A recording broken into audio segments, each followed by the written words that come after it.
Grammar Girl here, I'm Mignon Fogarty. This week I have tips for writing a great cover letter and a meaty middle about words such as wanna and lemme, as in I want to go to the movies and lemme at 'em.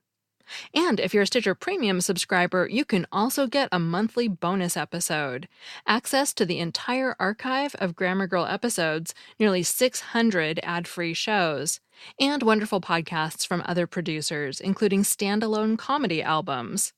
Check it out at stitcherpremium.com/grammar and use the code GRAMMAR for a free month to give it a try. Now, let's talk about cover letters. You may find yourself wondering if a cover letter is entirely necessary to include with a job application. After all, your resume will tell the hiring manager all about your experience, right? The truth? Not exactly. A cover letter is an important way to personalize your application and to make yourself stand out among other applicants. A good cover letter gives the company a window into who you really are and conveys why you're the right person for the position. Here's how to write a cover letter that will get you noticed. Number 1, conduct research. It's important to remember that you shouldn't use the same cover letter when applying to multiple jobs. To accomplish this, and before you begin writing, ensure you understand the company's mission and vision, what the position you're applying for entails, and to whom you are writing. Some of this information can be found in the job posting, but go beyond that to verify that you have the full picture. How big is the company? What's it known for? What challenges does it face? Be thorough and double-check your facts. Making what may seem like a small mistake to you will be glaring to the person reading your letter. 2. Illustrate why you're the right fit for the company, but don't overdo it. It's often advised to start your cover letter with an attention-grabbing statement. This can work, but there's a fine line between earnest and desperate. For example, it's great to tell a brief story about a personal connection you have to the company or its mission, but it has to be interesting, genuine, and brief. If you don't have a real connection, focus on your skills and how they align with the company's goals. 3. Be concise, but informative. You should never submit a cover letter longer than 1 page. It should also fit comfortably on 1 page, not crammed in with reduced margins. Make it easy to read by avoiding long sentences and breaking up long paragraphs. Your letter could be a fascinating work of prose, but if it looks dense and difficult to read, it may hurt your chances of getting it noticed. Also, avoid including excessive details about your education or work experience. Your resume will offer all the details, and you can reference that in your letter. Why should they read your letter if they can get the same information from your resume? Make better use of the short space you have in your letter by letting your personality and passion come through. 4. Elaborate on your skills in your cover letter. Read the job listing carefully to figure out what's most important to the employer regarding this position.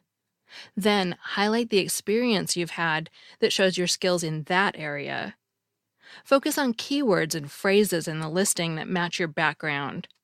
For example, do they need someone with a, quote, proven history of success in building a social media presence, unquote? If so, highlight how you've doubled your former employer's Twitter following by increasing customer engagement. Use specifics and numbers to tell your story if you can do so without going into too much detail. Give them a teaser and save the rest of the story for the interview. 5. Don't include inauthentic language. If you're insincere in your praise of the company, it'll come across clearly to the hiring manager. Your reader will see past language that doesn't have real passion behind it, and your letter may be passed over more easily. Describe why you're interested in working for the company, but ensure your language is genuine and sincere. If job postings say a cover letter is optional, it's generally a good idea to include one anyway. Chances are other applicants will submit one, and having a cover letter to accompany your resume will help your potential employer better envision you in the position. That segment was written by Laura Vegman, a contributing writer for Varsity Tutors, which is a live learning platform that connects students with personalized instruction to accelerate academic achievement. Before we get to words such as kinda and wanna, thanks to our sponsor, Magoosh. If you're trying to get into grad school, you need to score well on the GRE, GMAT, LSAT, or MCAT. Fortunately, Magoosh Online Test Prep helps you get to test day feeling confident, prepared, and without breaking the bank. At Magoosh.com, you'll find resources like practice questions, study schedules, video lessons, and access to an expert tutor team if you need extra help. If you're retaking the test, Magoosh offers a score improvement guarantee. If you don't improve, you'll get your money back. One student who used Magoosh to study for the GRE said, quote, "The hard vocab in the practice problems really benefited me because on the actual test, there was maybe one word I didn't know," unquote. Another student who used Magoosh to improve his GMAT verbal score by 6 points said, quote, "My quant skills were already good, but I needed to improve my verbal score. The SC and CR question sets and explanations are amazing," unquote. Visit Magoosh.com and enter the promo code GRAMMAR for a 20% discount. That's Magoosh.com and the promo code GRAMMAR. And now, on to contractions. How can words that native speakers say every day not be real words in most dictionaries? Forms like hafta, kinda, and wetcha tend not to be entries in dictionaries, but native speakers know what they mean. In fact, it would be a challenge to find an American who doesn't pronounce have to, kind of, and what are you in this way daily. If you're learning English, should you avoid these informal contractions? If you're a native speaker, are there appropriate and inappropriate times to use such words, if they are in fact real words? First, let's review what a contraction is.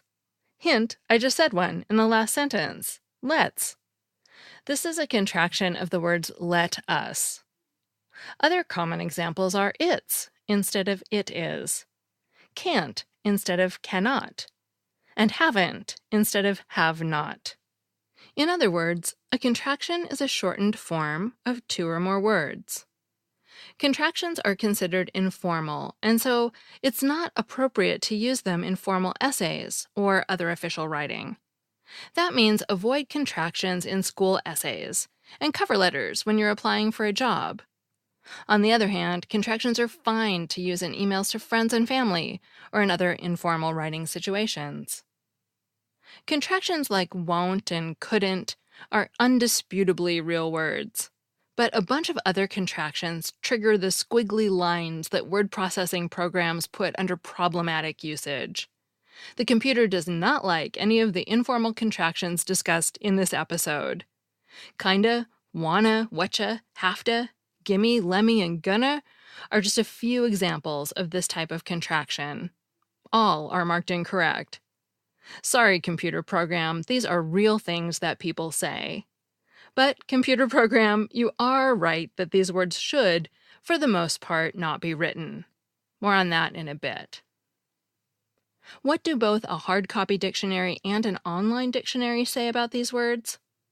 The American Heritage Dictionary of the English Language, a 2,074-page book sitting on the shelf, contains no entries for kinda, whatcha, hafta, or lemme. There are entries for 3 of them, wanna, gimme, and gonna, and these entries state that they're informal contractions of want to, give me, and going to, respectively. The online version of the Oxford Dictionary does have entries for these other 4 words. According to the website, the word kinda has been around since the early 20th century. The same online dictionary calls whatcha a non-standard contraction. Hafta, on the other hand, is called informal. The online dictionary has no problem with lemme either, which is just noted as a contraction.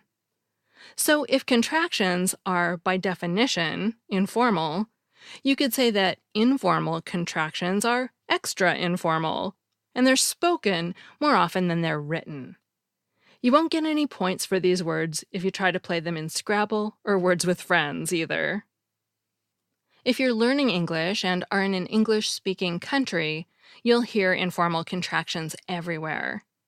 Those who've learned a foreign language in a classroom and then have gone to a country where the language is spoken might have had the experience mentioned by Mr. John R. Rickford in the front matter of the American Heritage Dictionary of the English Language.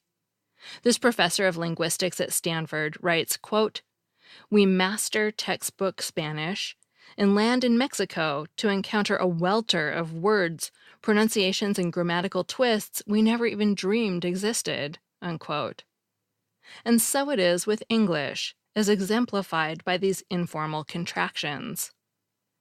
Even if someone is reading a piece of text out loud, and the writing contains a phrase like going to or kind of, it's highly likely that the native speaker will pronounce these as gonna and kinda. It's also highly likely that no English as a second language textbook lists these as valid and common words. When foreign language learners can use contractions like these, they'll sound more natural than if they stiffly enunciate every syllable. So ESL students, try saying, "I'm gonna go out to the movies," instead of "I'm going to go out to the movies." As for native speakers, it would be impossible to stop saying things like have to and lemmy in our everyday lives. There's no need for us to curb that tendency unless we're speaking in a formal situation. On the other hand, there aren't too many occasions when writing those words is a good idea. One acceptable place to throw in a gimme or a wanna is in a text or email to a friend. The only other good place to write that sort of informal contraction is if you're writing a novel in which you're trying to capture the real way that your characters speak. Mark Twain was a master.